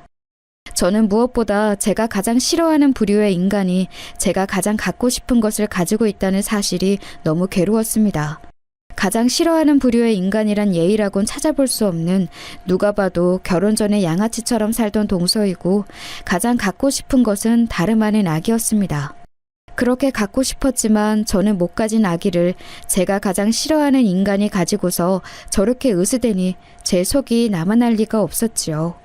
그런데 하늘이 저의 간절함을 알았는지 여러 번의 인공수정 시도 끝에 모든 것을 포기하고 있을 무렵 정기검진차 들렀던 산부인과에서 저는 놀라운 소식을 듣게 되었습니다. 축하드립니다. 임신이에요. 쌍둥이에요. 저는 안정을 취해야 한다는 선생님의 말에도 그 길로 거의 한달음에 집으로 달려와 남편에게 이 소식을 알렸습니다. 그게 정말이야? 여보 고생했어. 정말로 고생했어. 고마워. 문자 그대로 세상 모든 것을 다 가진 것 같았습니다. 게다가 하나도 아니고 쌍둥이라니. 저는 그렇게 40이 다 된 나이에 쌍둥이 엄마가 되었습니다. 무엇보다도 눈꼴씬 동서에 잘난 채도 더 이상 보지 않아도 돼서 좋았습니다. 어렵게 들어선 아기들인 만큼 저는 지극정성으로 10달을 보냈고 무사히 건강한 쌍둥이 왕자님을 출산했습니다. 그리고 정말 신기하게 아이들이 태어나자마자 신기하게 남편의 사업은 크게 성공 가도를 달리면서 번창하기 시작했습니다. 사세는 점점 확장해서 해외에까지 진출했고 남편은 이참에 본격적으로 해외에서 사업을 시작해보겠다며 저희를 모두 데리고 싱가포르로 이주를 했습니다. 듣기 싫은 시어머니 잔소리와 보기 싫은 동서를 안 보고 살아도 되니 금상첨화였습니다. 거기서 아이들이 초등학교 졸업할 때까지 살았는데 그때가 저희 가족의 황금기가 아니었나 싶습니다. 지금도 가끔은 남편과 함께 아이들을 데리고 싱가포르에서 살았던 그 시절이 너무너무 그립습니다. 영원토록 거기 살면서 호의호식하면서 살았다면 참 좋았을 텐데 안타깝게도 아이들이 초등학교를 졸업할 무렵 남편의 사업은 급격히 기울기 시작했습니다. 우후죽순으로 생겨난 경제업체들이 발빠르게 시장을 장악해 나갔고 남편은 그 와중에 무리하게 사업을 확장하던 것이 잘못되어 큰 빚을 떠안고 싱가포르에서의 사업을 정리해야 했습니다. 그렇게 귀국한 한국은 저희가 떠날 때와는 많이 달랐습니다. 눈부시게 발전을 했지만 그 안에 큰 빈부격차가 있었고 떠날 때 부의 정점에 서 있던 저희는 돌아왔을 때는 그 큰 빈부격차 속에서 이번에는 빈의 정점에 선 채 살아야 했습니다. 남편은 결국 파산 신청을 했고 신용카드 하나 제대로 못 만드는 신세가 되었습니다. 곧 중학교에 들어갈 아이들을 위해 새벽이면 인력시장에 나가서 막노동을 했습니다. 저도 결혼 전에 하던 일을 다시 하려고 알아보았으나 오랫동안 경력이 단절되어서 써주는 곳이 없었습니다. 급기야는 친언니가 하는 식당에 나가 일을 도와주며 근근히 생활비를 받아서 썼습니다. 무엇보다 아이들이 급격히 달라진 환경에 적응을 힘들어했습니다. 싱가포르에 있을 때는 넓은 집에 늘 기사 아저씨가 어딜 가도 차로 태워다 주던 환경에서 방 하나 딸린 좁은 집에서 내 식구가 살면서 가파르게 언덕진 골목길을 매일 걸어서 왔다 갔다 해야 했으니까요. 아이들이 딱 사춘기가 될 예민한 나이에 그런 환경을 제공해 줄 수밖에 없는 상황이 너무 미안했습니다. 아이들 교복 사줄 돈과 새로운 책가방 사줄 돈 정도가 수중에 있다는 사실에 감지덕지할 정도였습니다. 저희의 가정 상황이 이렇게 안 좋게 돌아갈 때쯤 동선에는 마치 약 올리기라도 하듯이 일이 더 잘 풀리기 시작했습니다. 서방님은 결혼과 동시에 댄서일을 은퇴하고 댄스 입시학원을 차렸는데 학생들을 좋은 대학에 몇 번 보내더니 점점 입소문이 나서 학원은 점점 커졌고 그 이후 방송을 몇 번 타더니 이전과는 상상할 수 없을 정도로 규모가 커지고 중국에까지 진출을 해서 학원 법인까지 설립을 하게 되었습니다. 동서는 사모님 소리 들으면서 떵떵거리면서 살게 됐고요. 왜 약올리기라도 하듯이라는 표현을 썼냐면 동서의 기고만장이 하늘을 찌르기 시작했거든요. 그때는 저희 가족이 싱가포르에서 귀국하고 사태를 겨우 수습한 뒤 처음 맞는 설 명절이었습니다. 그동안 저희가 해외에서 사느라 온 시댁 식구가 모이는 것은 10몇 년 만에 처음 모이는 자리였습니다. 아이들도 거의 처음으로 할머니와 작은아버지, 작은어머니를 만나는 자리였죠.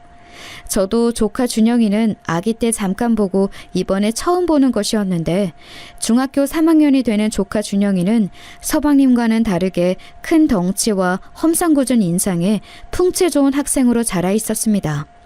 오랜만에 마주한 서방님네 가족과 어색한 인사를 나누는데 시어머니가 들어오시면서 한 말씀 하셨습니다. 돈 번다고 해외 나가서 코빼기도 안 비추더니 결국에는 쫄딱 망해서 이렇게 초라하게 돌아온 게냐? 그러게 사람이 분수에 맞게 살아야지 왜 그런 욕심을 부려가지고는. 항상 직설적으로 말씀을 기분 나쁘게 하시는 시어머니를 그동안 안 보고 살아서 좋았는데 시어머니 말대로 쫄딱 망해 돌아와서 시어머니의 기분 나쁜 독설까지 들어야 하니 정말 짜증이 났습니다. 하지만 언제나 그랬듯 핀잔하는 시어머니보다 말리는 척 은근슬쩍 매기는 동서가 더 얄미웠습니다. 아, 어머니, 서방님네가 뭐 일부러 그랬겠어요. 그런 욕심은 누구나 살면서 한 번씩 부려보는 거죠. 물론 우리 그이처럼 욕심을 부려서 그것을 성취하느냐 못하느냐의 차이만 있을 뿐이죠. 동서, 지금 그거 우리 들으라고 하는 말이야? 어머마, 아니요. 저는 그냥 형님네가 안타까워서요. 그리고 도영이, 도준이 이제 중학교 들어가는데 상황이 이렇게 됐으니까 아이들이 얼마나 힘들겠어요. 도영이, 도준아, 언제든지 맛있는 거 먹고 싶으면 이 작은 엄마한테 전화해. 알겠지? 아참, 너희 요번에 세광중 입학한다며? 잘됐다. 여기 준영이 형도 같은 학교야. 이제 3학년. 준영이 너 여기 사촌 동생들 학교에서 만나면 잘 챙겨줘. 알았지? 딱 이 문장만 들으면 조카들 걱정하는 정상적인 작은 어머니 같지만 뒤이어 나오는 말은 여전히 과시욕이 넘치는 변함없는 재수없는 동서의 모습 그대로였습니다. 아, 그리고 형님, 제가 여기 가방이랑 옷가지들 좀 여기 챙겨왔는데 이거 형님 하세요. 제가 정말 아끼는 것들인데 특별히 형님을 위해서 준비했다고요. 겉으로는 저를 챙겨주는 척하지만 누가 봐도 자기가 질려서 더 이상 안 들고 다니는 물건을 저에게 버리려고 가져온 것들이었습니다. 형님 이거 엄청 비싼 명품이에요. 어쩌면 평생 가도 구경도 못할 최고급 브랜드라고요. 형님네 사정 어렵다는 얘기 듣고 제가 특별히 골라온 거예요. 잘 쓰세요. 됐어 동서. 나 이런 거 들고 다닐 시간적 여유도 없어. 그러니 도로 가져가. 에이 형님, 혹시 자존심 상해서 그러시는 거 아니죠? 이런 거 받는 거 부끄러운 거 아니에요. 막말로 당근 마켓에만 팔아도 형님네 몇 달 생활비는 나올걸요? 저는 그 말에 너무 화가 나서 모두가 모인 자리에서 폭발했습니다. 뭐야? 동서 지금 우리 거지 취급하는 거야? 어머, 무슨 말씀을 그렇게 섭섭하게 하세요 형님. 참나, 도와줘도 왜 난리람? 도와줘? 도와줘? 딱 봐도 네가 쓰다가 질린 물건 나한테 버리는 거 내가 모를 줄 알아? 어머머 세상에, 어이없어. 니라뇨? 아무리 그래도 애들 앞에서 예의는 지켜주세요 형님. 아이고 그만들 하거라. 지금 시애미 앞에서 이게 무슨 짓들이냐? 시어머니가 말리지 않았더라면 아마 그날 동서랑 저는 머리끄댕이를 잡아도 시원하게 잡았을 것입니다. 그래요 어머님 아버님, 사업이 망해서 어쩔 수 없이 귀국한 것도 사실이고 저희도 지금 사정 어려워서 매 밥 한 끼 매달 생활비가 아쉬운 상황인 것도 사실이에요. 하지만 그렇다고 해도 어머님이나 동서 도움은 필요 없이 저희 힘으로 극복해 나갈 거니까 더 이상 그 부분은 말씀 안 해주셨으면 해요. 그럼 저희는 먼저 일어나겠습니다. 저는 그렇게 남편과 아이들을 데리고 먼저 자리를 박차고 나왔습니다. 문을 나서는 뒤로 시어머니가 혀를 차며 말씀하셨습니다. 만며느리라는 것이 어쩜 저리 드세누. 어휴. 내비두세요 어머님. 형님이 지금 좀 상황이 어려운 상황이잖아요. 저 상황이면 누구라도 자격지심 생길 거예요. 저는 다시금 뒤돌아서 동서의 머리끄댕이를 잡아 뽑고 싶었지만 아이들을 생각해서 꾹 참고 문을 나섰습니다. 남편 사업이 망한 것도 서러운데 제일 싫어하는 인간으로부터 그것으로 비아냥을 받아야 하는 상황이 너무 싫었습니다. 너무 열받고 자존심이 상해서 돌아오는 길에 눈물을 뚝뚝 흘렸습니다. 엄마, 왜 울어? 도영아, 도준아, 엄마 아빠가 미안하다. 왜 미안해? 울지마 엄마. 그렇게 설날의 난리는 끝이 났고 어느덧 계절이 바뀌어 아이들이 중학교에 입학을 할 때가 되었습니다. 저는 어려운 집안 상황 속에서도 부디 아이들의 중학교 생활만은 순탄하기를 두 손 모아 간절히 기도했습니다. 하지만 하늘은 저의 그런 간절한 기도를 처참하게 외면했습니다. 아이들이 중학교에 입학한 그 해였습니다. 아이들은 힘든 과정 상황 속에서도 다행히 중학교에서 적응도 잘하고 친구도 잘 사귀는 것 같았습니다. 그런데 아이들이 학교가 끝나고 집으로 돌아온 어느 날, 그날따라 아이들의 낌새가 조금 이상했습니다. 쌍둥이 두 녀석이 똑같은 얼굴, 똑같은 표정으로 울상이 되어 있었습니다. 도영아, 도준아, 무슨 일 있었어? 표정이 왜 그래? 아니야, 엄마. 아무 일 없었어. 아무 일 아닌 게 아닌데 엄마한테 얘기해봐. 아무것도 아니라니까. 쌍둥이들이 한 입을 모아 아무것도 아니라며 신경질을 내고선 방으로 들어가 버리는데 아무래도 느낌이 조금 이상했습니다. 도영, 도준, 얼른 나와서 씻어. 우리 오늘 안 씻을 거야. 왜 또 쓸데없는 고집이야. 오늘 날 더우니까 빨리 나와서 씻어. 안 씻는다니까. 아휴, 이놈 새끼들 요새 말을 왜 이렇게 안 듣는지. 얼른들 안 나와. 저는 억지로라도 아이들을 끌고 화장실로 가서 씻기려고 방문을 강제로 열었습니다. 그런데 그때 두 녀석이 교복 셔츠를 벗고 있다가 제가 들어서니까 화들짝 팔뚝을 가리는 게 아니겠어요? 뭐야 너네? 뭔데 가려? 이리 와봐. 아무것도 아니야. 얼른 이리 안 와? 저는 아이들이 가린 팔뚝을 억지로 내보이게 했는데 거기에는 콩알만한 크기의 화상 자국이 있었습니다. 두 아이 다 똑같은 팔뚝 위치예요. 어머나, 너네 이거 왜 이래? 그냥 과학실에서 우리끼리 장난치다가 화상 입었어. 엄마한테 혼날까봐 일부러 얘기 안 한 거야. 아이, 내가 못 산다. 얼른 이렇게 해봐. 약 발라줄 테니까. 조심 좀 하지. 그러게 왜 과학실에서 불 가지고 장난을 쳐? 아이들은 시무룩한 표정으로 제가 약 발라주는 것을 바라보고 있었습니다. 다음부터는 조심하고 다시는 불 가지고 서로 장난치지 마. 알았지? 네. 풀이 잔뜩 죽은 채로 시무룩하게 대답하는 아이들을 보면서 저는 조금 의아했습니다. 아니, 아무리 장난을 치다 화상을 입어도 두 아이 다 똑같은 위치에 이렇게 동시에 화상을 입는다고? 저는 무언가 깨름직했지만 아이들이 그렇다고 하니 그날은 그렇게 넘어갔습니다. 그런데 며칠이 지나지 않았을 때쯤 아이들의 수상한 행동은 한 번 더 계속되었습니다. 그날도 역시 방과 후에 집에 들어와서는 저랑 얼굴도 마주치지 않고 두 아이 다 방문을 쾅 닫고 안으로 들어갔습니다. 이 녀석들, 다녀왔으면 다녀왔습니다 하고 인사를 해야지. 빨리 다시 안 나와?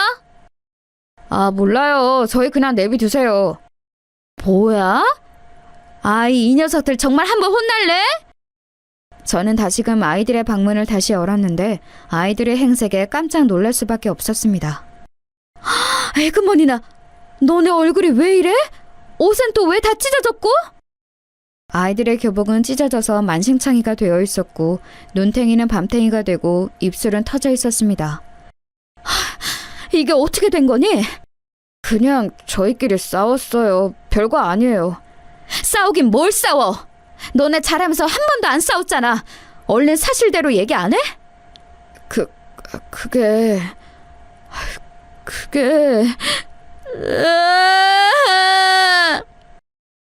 제가 계속 추궁하자 아이들은 끝내 울음을 터뜨렸습니다. 한참을 그렇게 울더니 진정이 좀 되자 아이들은 이게 어떻게 된 일인지 자초지종을 설명했는데 저는 정말 경악을 금치 못했습니다. 학교에서 일진 형들에게 잘못 찍혀서 수개월간 계속 괴롭힘을 당했는데 그 정도가 점점 심해지더니 오늘 이렇게 훔씬 두들겨 맞기까지 한 겁니다. 처음에는 500원, 1000원씩 삥을 뜯기 시작하더니 흔히 빵 셔틀이라고 말하는 매점 심부름과 방과 후 가방 셔틀까지 하루가 멀다 하고 심하게 괴롭혔다고 합니다. 행여울 심부름을 잘못하면 우유를 아이들 머리에 붓기도 하고 자기 옷에 우유가 튀었다며 빨아오라고 시키기도 했다고 합니다. 나중에는 담배 심부름까지 시켰는데 아이들이 자기들도 미성년자인데 어디 가서 담배를 구하냐고 죽는 소리를 하자 건방지게 말대꾸를 한다며 아이들 팔에 담배빵을 내기도 했습니다. 며칠 전 아이들 팔에 난 화상 자국은 다름 아닌 일진 형들이 담뱃불을 팔뚝에 지져서 낸 자국이었습니다. 쌍둥이니까 똑같은 자리에 하나씩 놔주겠다면서요. 그날 이후로 아이들은 미성년자에게 담배를 파는 가게를 백방으로 찾아다니며 담배 심부름을 했는데 생각보다 받아주는 가게가 잘 없자 일진 형들은 그것을 제대로 못 구하냐며 아이들을 이렇게 두드려 패놓은 것입니다. 저는 아이들의 이야기를 듣고 너무 놀라서 당장에 아이들을 데리고 담임선생님을 찾아갔습니다. 상황을 들은 담임선생님은 미처 신경 쓰지 못해 죄송하다며 저에게 사과를 하셨고 아이들에게 자신들을 괴롭힌 일진들의 이름을 적어보라고 했습니다. 아이들은 쭈뼛쭈뼛하며 그 일진들의 이름을 적어냈습니다. 김지환, 박재철, 황민수, 임준영. 응? 잠깐, 임준영? 임준영이라면 네 사촌형 임준영? 그럼 너를 괴롭힌 일진 중에 그 한 명이 준영이 그 자식이란 말이야? 응, 맞아. 준영이 형이 그 일진 중에 대장이야. 그래서 더 못 말한 것도 있어. 그래도 사촌형이니까. 뭐라고? 그럴수록 더 얘기를 했어야지. 어머님 진정하시고요. 이럴 때일수록 아이들을 탓하시면 안 됩니다. 일단 절차대로 제가 처리하도록 하겠습니다. 저는 너무너무 화가 났습니다. 아이들의 학교 폭력에 시달린 것도 가슴이 찢어지는데 그 주동자가 딴 사람도 아닌 아이들의 사촌형이라니 저는 이대로 가만두어선 안 되겠다고 생각했습니다. 그 길로 집에 돌아와 동서에게 전화를 걸었습니다. 여보세요? 이봐 동서, 준영이가 학교에서 일진인 거 알고 있었어? 그리고 일진이랍시고 우리 도영이 도준이를 심하게 괴롭혔다네? 네? 에이, 어디서 헛소문 들이신 거 아니에요? 우리 준영이가 얼마나 착한 앤데요. 벌써 증거 다 모아서 애들 담임선생님께 제출했어. 우리 이번 일 그냥 안 넘어간다? 기다리고 있어. 뭐라고요? 아니, 형님! 동서에게 그렇게 선전포고를 하고 며칠 뒤 담임선생님으로부터 학교폭력위원회가 열린다는 안내 전화를 받았습니다. 언제까지 아이들과 함께 학교에 오면 된다고 하셨습니다. 저희는 절대 선처를 안 해줄 생각을 가지고 그 자리에 참석했습니다. 가해자 학부모들도 역시 자리를 했습니다. 거기에는 당연히 동서도 있었고요.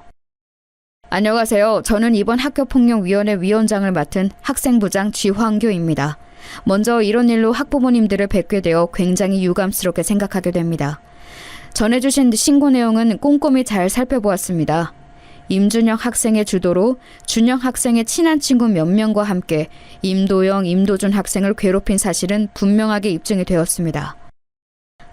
그런데 왜 그러세요, 위원장님?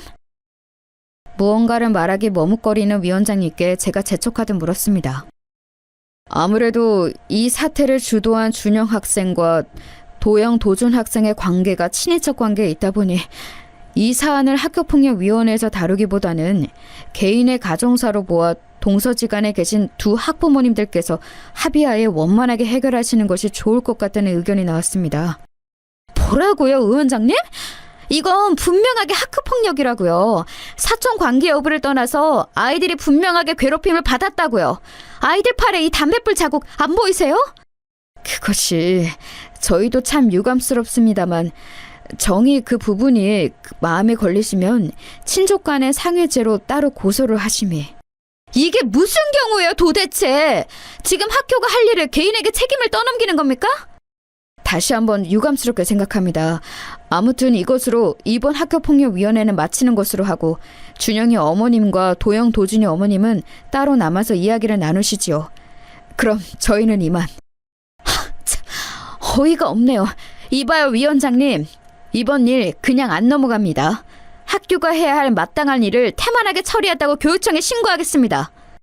형님, 이제 그만 좀 하시고 저랑 얘기 좀 해요. 뭐? 학교폭력위원회와 다른 학부모들이 도망치듯 스리슬쩍 자리를 피하자 동서가 저를 막아서며 말했습니다. 저는 일단 동서와 이 일에 대해 어찌 처리할지 논의부터 해야겠다고 생각했습니다. 형님, 제가 준영이 이 녀석 따끔하게 혼냈어요. 그러니 좋게 이번 한 번만 넘어가요. 네? 그게 무슨 말도 안 되는 소리야. 우리 애들은 아직 준혁이한테 사과 제대로 못 받았어. 그래서 이렇게 오늘 우리가 애들 데리고 만난 거 아니에요. 야, 임준혁, 너 도영이 도준이한테 빨리 사과해. 알았다고. 야, 임도영, 임준혁, 형이 미안했다. 그냥 장난으로 그런 거였는데 그렇게까지 힘들어할 줄은 몰랐다. 자, 도영아, 도준아, 형이 사과하잖아. 얼른 받아줘야지. 그만해, 동서. 이게 이딴 식으로 구렁이 담 넘어가듯이 해결될 일이야? 애들이 받은 상처는 어떻게 하고? 이렇게 애들한테 억지로 사과하고 사과받게 해서 그냥 쉽게 끝내려고? 절대 안 되지. 참, 형님도 애들이 크면서 사촌 형제들끼리 그럴 수도 있는 거지 뭘 그렇게 역정을 내세요? 뭐? 사촌끼리 그럴 수도 있어? 니네 사촌은 니한테 담배빵 내고 막 그러니? 에이, 형님도 흥분하신다. 그럼 뭐 합의금이라도 드리면 돼요? 애들 병원비랑 정신적 피해 보상금이랑 이런 거요? 형님이 필요하신 게 애초에 그거였구나? 야! 너 이리 와봐. 너 오늘 나랑 아주 끝장을 보자. 저를 마치 애들 이용해서 합의금 뜯어내려고 혈안이 된 사람 취급하는 동서의 말에 너무 화가 나서 저는 이성을 잃고 동서에게 달려들었는데 저희 아이들이 말리고 나섰습니다. 아이고 엄마 그만해. 형이 사과했으니까 우린 됐어. 그만하고 가자 얼른. 그만하긴 뭘 그만해. 엄마 이대로는 그냥 못 넘어가. 얼른 이거 안 놔? 저희가 그렇게 실갱이를 하고 있는데 준영이 이 녀석이 한쪽 구석에서 그것을 보며 웃는 것 아니겠어요? 웃어? 야 임준영, 너 지금 웃음이 나와? 그놈아, 미안하다잖아요. 사과를 안 한 것도 아니고 쟤들도 괜찮다는데 이제 그만 좀 해요. 엄마가 돈도 준다잖아요. 저는 그 말에 정말 눈이 뒤집혀 버렸습니다.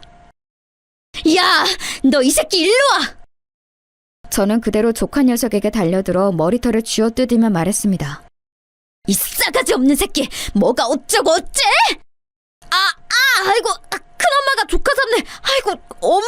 동네 사람들! 조카 녀석은 제게 머리털이 붙잡힌 채로 뻔뻔하게 연기하면서 피해자인 척을 했습니다. 아이들과 동서가 달려들어 저를 가까스로 그 녀석에게서 떼어놓았습니다. 밖에서 대기하던 학폭위원회 위원들과 학부모들이 그 난리가 나자 다시 교실로 들어와 그 광경을 보면서 놀랐습니다.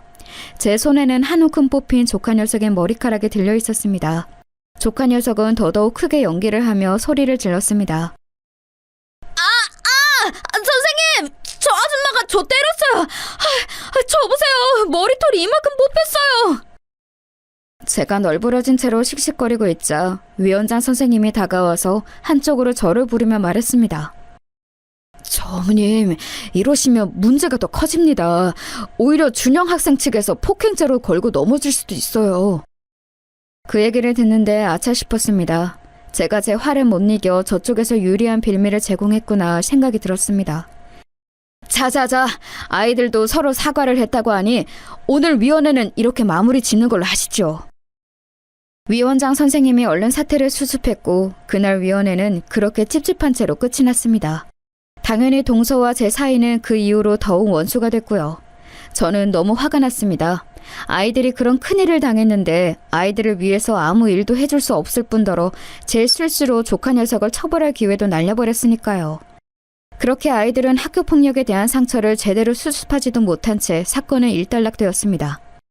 저는 혹시나 조카가 아이들에게 다시금 해코지를 할까봐 불안한 마음에 아이들을 다른 학교로 전학을 시켰습니다. 그렇게 몇 달이 지나고 추석이 다가왔습니다. 저희 간에 있었던 일을 전해들은 시어머니는 저와 동서가 화해를 했으면 하신다면서 저희를 명절을 빈매로 한자리로 모이게 했습니다. 게다가 이번 추석 당일은 제 생일과 겹쳤기에 웬일로 시어머니가 제 생일도 함께 챙길 겸 꼭 오라고 하셨습니다. 저는 그 자리에 가기가 죽기보다 싫었지만 제가 아이들을 위해서 사태 수습을 제대로 못한 책임도 있고 남편과 서방님의 관계도 생각해서 이번 한 번만 숙이고 가기로 했습니다. 그렇게 다가온 명절이자 제 생일날 지난번 학폭위원회 이후로 찝찝함을 서로가 아는 채로 함께한 그 자리에서 저희는 서로 어색한 인사를 나누었습니다. 오셨어요, 형님? 그날 이후로는 처음이네요. 저는 형님이 당연히 이 자리에 안 올 줄 알았어요. 나도 어머님 얼굴 봐서 나온 거니까 괜히 긁지 마. 나 아직 동서에 대한 화 안 풀렸어. 아이고, 그건 저도 마찬가지네요. 그날 준영이 머리털 다 뽑혀가지고 며칠간 얼마나 고생했는지 아세요? 그래, 준영아. 큰엄마가 그날은 미안했다. 학교는 잘 다니니? 도영이, 도준이는 전학 가서 잘 살고 있다. 그럼요. 학교 애들 신나죠. 그래? 신나? 신나겠지. 그땐 아무런 처벌도 안 받고 그냥 넘어갔으니까 신나야 말이 되지. 아니, 형님. 왜 애를 보자마자 시비 거세요? 아이고, 그만! 내가 이러자고 너희 부른 줄 아니? 저와 동서의 묘한 신경전을 시어머니가 제지하고 나서셨습니다. 이제 그만하고 큰애미는 얼른 저녁 준비하거라. 밥 먹으면서 대화를 좀 해보자꾸나. 네, 어머님. 저는 다시 한번 남편과 서방님 그리고 아이들의 면을 생각해서 꼭 참기로 하고 저녁을 준비했습니다. 그날은 추석 당일이기도 하면서 제 생일이기도 해서 저는 큰맘 먹고 준비해온 한우 세트를 꺼내서 굽기 시작했습니다. 아니, 애미야, 이게 웬 소고기냐? 네, 어머님. 오늘이 제 생일이잖아요. 제가 큰맘 먹고 쏘는 거니까 마음껏 드세요. 제가 어머님과 얘기하고 있는데 동서가 껴들면서 얘기했습니다. 어머, 형님이 웬일로 소고기를 다 준비하셨대요? 동서 좋으라고 준비한 거 아니니까 그냥 잠자코 먹어. 하긴 미안하기도 하시겠죠? 자라나는 애 머리를 다 쥐어뜯어 놓았으니 그럼 이건 뭐 일종의 합의금인 셈인가요? 저는 옆에서 비아냥거리는 동서의 말에 이성의 끈이 끊길랑 말랑하게 직전까지 갔습니다. 뭐? 동서 지금 뭐라 그랬어? 아니, 그렇잖아요. 그때 제대로 된 병원비도 제대로 못 받았는데 저희가 그냥 이걸로 합의금 받은 셈 칠게요. 안 그래도 형편도 어려우실 텐데 이 정도로 퉁치죠. 야, 너 진짜 죽고 싶어? 합의금? 합의금은 받아도 내가 받아야지. 내 새끼 때문에 우리 애들 가슴은 갈기갈기 찢어졌는데. 그게 왜 우리 준영이 때문이에요? 우리 애가 분명히 사과했잖아요. 진짜 웃기네. 아, 됐어요. 안 먹으면 그만이지 뭐. 애초에 우린 이딴 싸구려 고기는 안 먹어요. 아니, 그리고 소고기는 드실 줄이나 아세요? 돼지고기도 제대로 구경 못 해봤을 것 같은 양반이? 저는 그 말에 모든 이성의 끈을 놓고 동서의 귀싸대기를 올려붙였습니다. 이게 지금 무슨 짓이에요, 형님? 그래, 나 소고기 먹을 줄도 알고 너도 접해일 줄 알아. 더 맞아봐라, 이년아! 저는 연신 동서의 싸대기를 올려붙이며 홀심이 두들겨 팼습니다.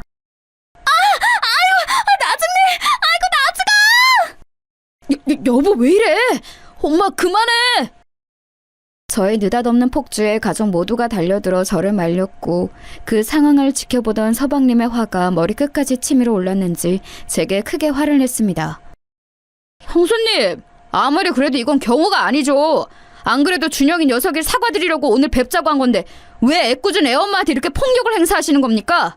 저 이 일 그냥 안 넘어갑니다. 저는 잠시 화를 가라앉히고 서방님에게 차분히 말했습니다. 서방님, 이 멍청한 서방님아, 임지석! 내가 너 뜬금없이 결혼한다고 할 때부터 뭔가 이상했어. 넌 왜 그렇게 멍청하냐? 뭐라고요? 형수님 지금 무례하게 그게 무슨 말씀이세요? 저는 품 안에 있던 종이를 꺼내어 서방님에게 툭 던져봤습니다. 눈이 있으면 읽어봐, 이 멍청한 놈아. 이게 뭔데요? 서방님은 저의 단호한 태도에 놀라며 그 종이를 꺼내서 집어들더니 읽기 시작했습니다. 친자 확인서? 의뢰받은 임준영이 임지석의 친자일 확률 0.001%? 이게 뭐예요, 형수님? 뭐긴 뭐야, 이 멍청한 인간아. 준영이 저 새끼가 네 친아들이 아니라고. 뭐라고요? 서방님은 그 자리에서 놀라서 풀썩 주저앉았습니다. 여보, 이게 어떻게 된 일이야? 동선의 그 상황을 보고선 아연실색한 얼굴로 한마디도 이어나가지 못했습니다. 여러분도 지금 이게 어떻게 된 상황인지 궁금하시죠? 네, 맞습니다. 저희 아이들을 괴롭혔던 조카 준영이 녀석은 말 그대로 서방님의 친자가 아니고요. 서방님은 동서에게 속아 사기 결혼을 한 것입니다. 어떻게 제가 그 사실을 밝혀냈냐고요? 제가 왜 동서로부터 받을 보상도 포기하면서 준영이 녀석에게 달려들어 머리털을 한 움큼 뽑았을까요? 네, 저는 오랜 싱가포르 생활을 마치고 귀국을 해서 명절 모임에서 준영이를 보았을 때부터 무언가 이상한 촉이 왔습니다. 서방님은 덩치도 작고 얼굴도 얄쌍하게 생긴 기생오라비상인데 그 아들이라는 준영이 녀석은 인상도 험상궂고 또래에 비해 덩치도 엄청 컸거든요. 거기까지만 해도 그냥 아버지랑 안 닮은 아들인가 보다 할 수 있었을 텐데 저는 아무래도 동서라는 인간의 행실이 바르지 못하다는 것을 겪어서 알고 있었잖아요. 어쩌면 준영이가 서방님의 아이가 아닐 수도 있겠다는 생각이 불현듯 스쳐 지나갔는데 제 이런 날카로운 촉을 꼭 증명할 기회가 좀처럼 보이지 않았죠. 그런데 하필 저희 아이가 서방님의 친자가 아닐지도 모르는 아이한테 학교 폭력을 당했다고 하니 도저히 그냥 넘어갈 수가 없어서 이런 복수극을 기획한 것입니다. 몇 푼 안 되는 합의금 받고 아이들을 억지로 화해시키는 것보다 동서를 완전 나락으로 보내버리는 게 더 효과적이겠다고 판단을 한 것이지요. 준영이의 머리카락은 그렇게 구했고 서방님의 DNA를 구하는 것은 일도 아니었습니다. 남편이 건강검진을 받으면서 가족력 질병검사에 필요해서 그러니 동생에게 혈액 샘플을 좀 뽑아달라고 부탁을 한 것입니다. 말도 안 되는 뻔한 거짓말이었지만 서방님은 형의 부탁이니까 별 의심하지 않고 그렇게 피를 몇 방울 뽑아주었고 제가 그것을 모아 친자 확인을 의뢰했던 것입니다. 남편도 자신의 동생을 위한 일이니 저의 이런 계획에 적극 동참했지요. 결국 그렇게 준영이가 서방님의 친자가 아니란 것이 밝혀지자 집안은 발칵 뒤집혔습니다. 너 이년, 니년이 감히 나한테 어떻게 그렇게 십수년의 시간을 숨기고서. 미안해 여보. 나 그때는 정말 여보 말고 의지할 사람이 아무도 없었어. 정말 미안해. 지석아, 그만해. 이제 다 끝났어. 재수 씨는 이 길로 준영이랑 이 집안에서 짐 싸서 나가세요. 이혼 소송은 저희가 알아서 마무리할 테니까 다시는 우리 집안에 나타나지 말고요. 얼른 나가세요. 남편은 동서와 준영이를 등 떠밀어 내쫓았고 서방님은 그렇게 망연자실 주저앉아 한참을 울었습니다. 아이들에게 이런 막장 드라마를 실시간으로 보여주어 마음이 편치는 않았지만 그래도 못된 사람들이 통쾌하게 벌을 받는 모습을 꼭 보여주고 싶었습니다. 차후 동서 앞으로 진행될 사기 결혼과 피해 보상에 대한 소송 결과가 또 한 번 아이들에게 정의를 보여주겠죠. 그렇게 첫 만남부터 꼴보기 싫었던 인간말종 동서에 대한 복수극은 잘 마무리가 되었습니다. 나중에 재판에서 밝혀진 내용인데 동서는 준영의 친부가 누구인지도 기억도 안 난다고 합니다. 누구 애인지도 모르는 채로 작정하고 서방님 아이인 것처럼 속여서 결혼한 것이 입증되어 사기죄로 무거운 형사처벌을 받고 피해보상금 또한 막대하게 물어주게 되었다고 합니다. 정말 인간의 탈을 쓰고 어떻게 그런 일을 벌일 수 있는지 모르겠습니다. 어쨌거나 눈엣 가시 같던 동서가 큰 벌을 받고 저희 집안에서 내쳐졌으니 알토니가 쑥 빠진 기분입니다. 다행히 아이들도 그 이후에 전학간 학교에서 잘 적응을 해서 잘 다니고 있고 남편이 새로 시작한 사업도 조금씩 손익분기점과 가까워지고 있습니다. 남편 말로는 이대로만 가면 어쩌면 예전에 먹고 살기 넉넉했던 때로 다시 돌아갈 수도 있다고 합니다. 저는 다른 것 안 바라고 그저 앞으로는 저희 집안에 평화로운 일만 가득했으면 좋겠습니다. 제가 준비한 사연은 여기까지입니다. 감사합니다.